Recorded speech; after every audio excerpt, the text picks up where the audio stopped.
അപ്പം ഞാനിങ്ങനെ ഓറഞ്ച് ഫുഡാണ് കഴിക്കുന്നത്. അപ്പം ഞാൻ ഫുൾ ഓറഞ്ച് കഴിക്കുന്നത്. അപ്പം നിങ്ങൾ തീർച്ചയായിട്ടും വീഡിയോ കാണണം. അപ്പം ഞാൻ സാധനം തന്നെ നമ്മുടെ ആലു ഭുജിയുടെ മിക്സറാണ് കഴിക്കുന്നത്. ഇനി അത് ബിസ്ക്കറ്റ് ഇട്ട് വേണം. നല്ലതാണ്,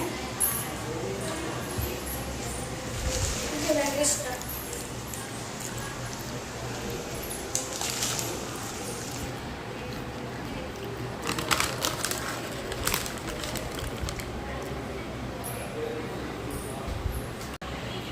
പിന്നെ ഞാൻ കഴിക്കാൻ വന്ന പാർലേജിയുടെ ബിസ്ക്കറ്റാണ്.